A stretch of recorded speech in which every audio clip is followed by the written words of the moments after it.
A few years ago, I posted a tutorial on YouTube explaining how I mount a watercolor painting on a wood panel. Having the option to mount a watercolor painting on a panel is a really wonderful way of giving a more contemporary finish and getting the glass out of the way so that you can actually get right up close to the painting. The video that I used to explain my process still shows you the basic steps involved in mounting a painting on a wood panel. However, I've added a few little adaptations over the years. Since I first posted that video, I have mounted probably another 20-25 paintings on panel, and I've mounted paintings in various sizes, from small 10-inch square paintings all the way up to 3-foot by 4-foot panels with a large painting on it. As I've done this, I've learned some things the hard way.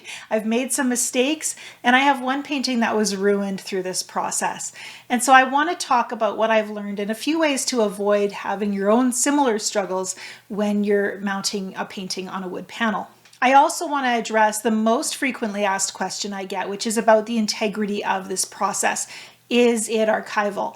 And so I'll be addressing that as well at the end of the video. The painting you can see, actually both the paintings you can see over my shoulders right now are paintings that I've mounted on a wood panel. This one here is actually a watercolor graphite on paper. Once the painting was finished, I mounted it.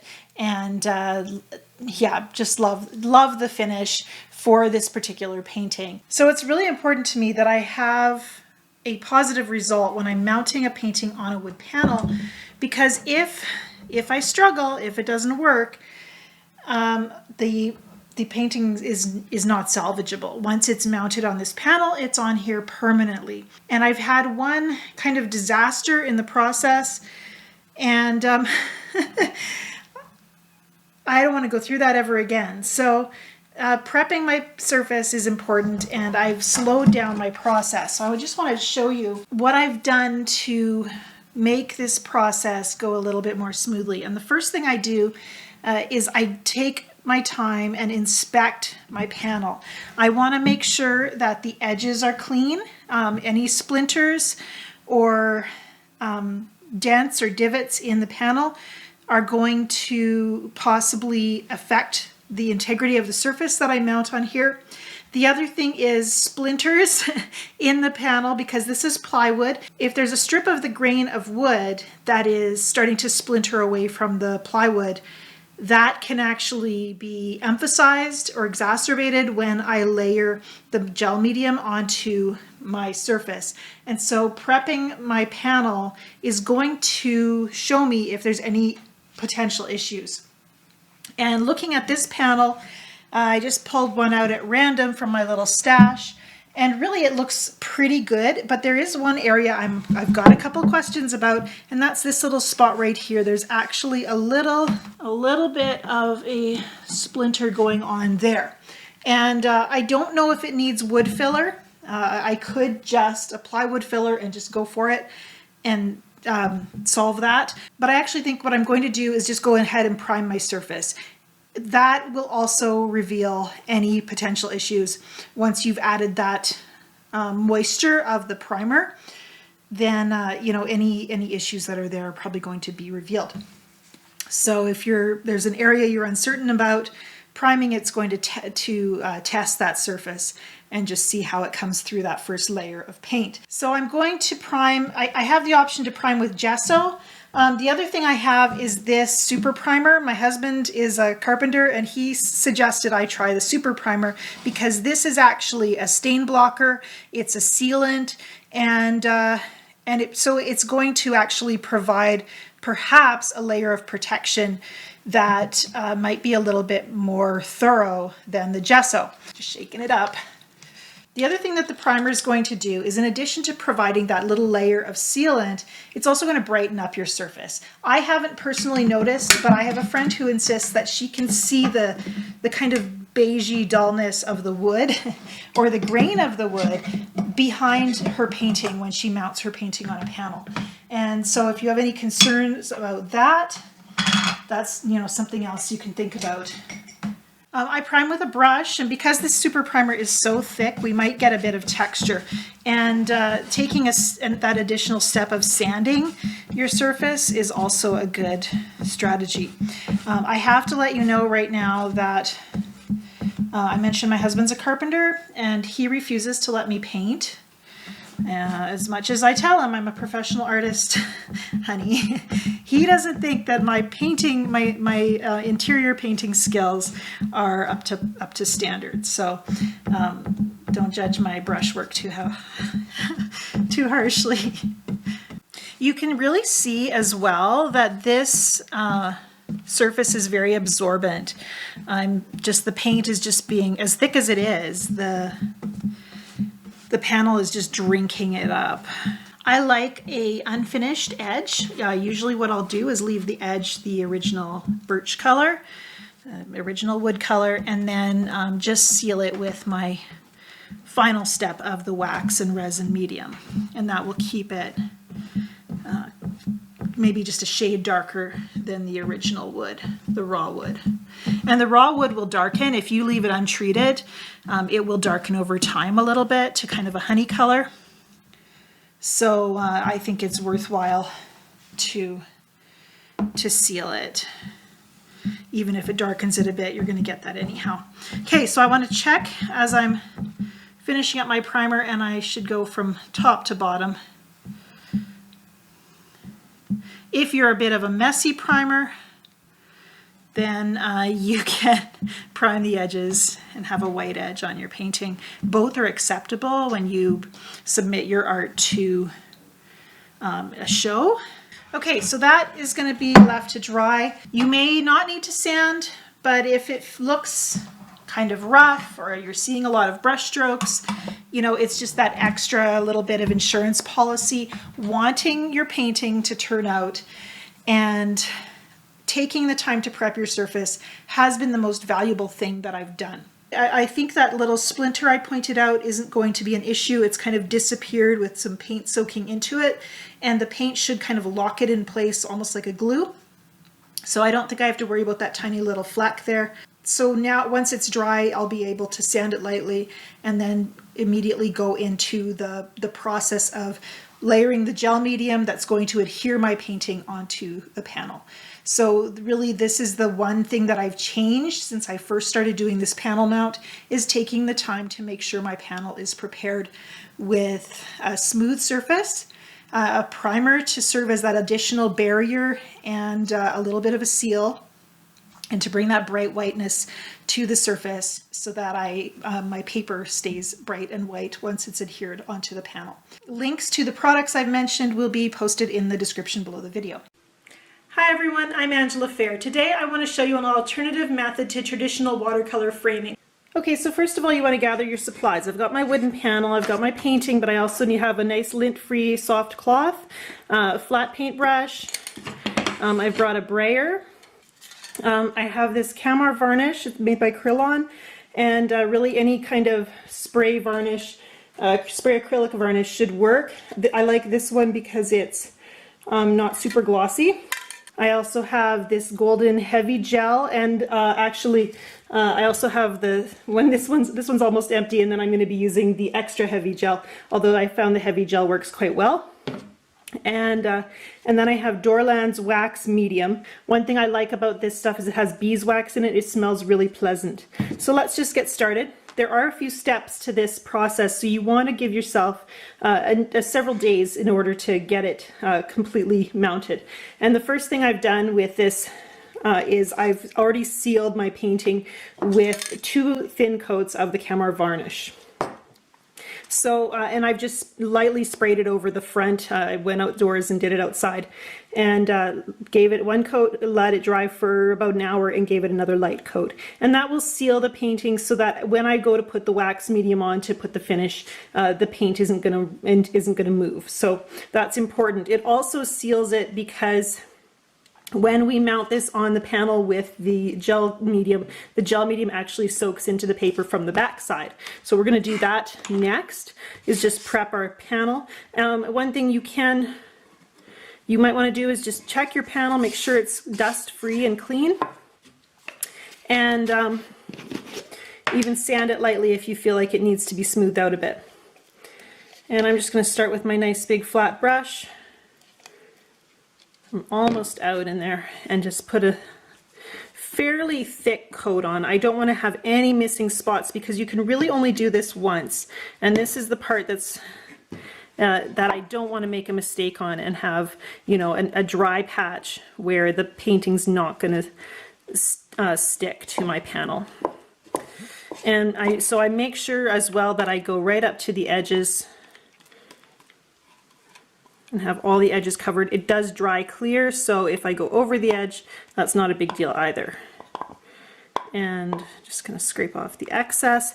Usually I do a batch of these at once, not just one, to save me some time and help me be more efficient. And then I like using the brayer to smooth it out. One thing I like that the brayer does is it also kind of gives me those little raised grooves that you can see there. And the nice thing about that is when I just feel like it gives kind of a tackier surface than if it was completely smooth. And I don't know, maybe that's just my illusion. I always make sure my paper is a little bit larger than my panel, and then I want to just center it on there as best as I can. And my main priority here is getting it straight and making sure my signature is not cut off when I lay it down. And here, if you had another brayer, you could flatten it down with that. I like to bend the paper slightly, and remember, because I've sealed it with some varnish, I don't have to worry about my hands, which are clean, smudging the paint because it has been sealed. Okay, so there we go. It's stuck down. I've folded it around the edges just to help make sure that it's going to stay. And then I want to just put something on it. Usually what I'll do is put it on a nice clean sheet of paper and put a book down on it so that I have nice even pressure over the whole panel as it dries, and I allow it to dry overnight. So a clean sheet of paper just to have a nice, not get it stuck onto my table or and then a nice heavy book over it to flatten it out. And I'm just going to leave that overnight. A bigger panel, I have to be a lot more careful about how evenly it's weighted down. I've let my panel dry overnight, so now my paper, my watercolor paper, should be firmly adhered to this surface. And so now you see I have this excess paper that needs to be trimmed off. And so I'm just going to do that with a sharp knife on a self-healing mat. And again, I'm keeping the white paper down as a barrier to just any dirt or anything that might stain my painting, because I still haven't put that wax finish on. I've got my little X-Acto knife, and the general rule for X-Acto, or for any blade, it's going to cut better if it's sharp, and you'll be less likely to cut yourself as well. And now you may think it's ready to go. It looks ready, but it's not yet. I want to put that preservative finish on, but I also want to make sure my edges are nice and smooth. So before I put my wax finish on, I'm just going to take a little sandpaper, or actually a nail file will even do if you don't have sandpaper, and just carefully buff my edges here. That will take away, I'll sand away any excess glue along the edge and any paper that I didn't trim quite neatly enough. And this will give your edges a really nice professional look. No matter how smoothly you cut, just going along with the sandpaper just evens out that edge, gives a slight rounded edge as well. And then just make sure you wipe away the dust, clean cloth. You might also want to decide at this point, or even before you mount your paper, if you want to treat your edges of your panel in some way. But I like it unfinished, so I can go right into waxing my painting. And I have another clean lint-free cloth here, my Dorland's wax medium, and I'm just going to go right in and pick up a little bit of wax and just start rubbing it on in a circular motion. And I want to just make sure I get a nice even coat of wax and not overdoing it, and just spreading it out. And right now it looks a little cloudy because I think I put on a little more than I needed. we're just going to massage it in. And I do wax the edges as well. And I'm going to just turn my rag and start to just buff that in a little bit.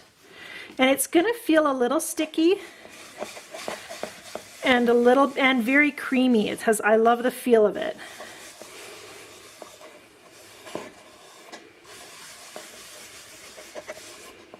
And I don't want to rub too much at this stage. I kind of just like getting a nice even coat, making sure there's no thick layered lumps here. And that's really all there is to it. If I look at it from an angle, it might look a little bit velvety. It's not going to be shiny. Not very shiny anyhow. And then I want to let it dry for a while. And I like to leave it overnight. I believe somewhere I read 2 hours, but I think overnight is better. Give it a nice amount of time to kind of cure. And then I'm going to come back and I'm going to put another thin coat on just to make sure I've got that wax completely covered, and then I can buff it to a beautiful finish. I've put on my 2 thin coats of wax. I've allowed drying time in between each coat, and now I can come back with a clean lint-free cloth and just buff my painting just a little bit. And this just, the friction of the rag will just soften the wax a little bit and create a little bit of a shine. You can buff a lot if you want a glossy finish. I don't like a glossy finish. I just want a little bit of a sheen, and to use that wax or that friction to just smooth everything out. So I just take a few minutes and buff it.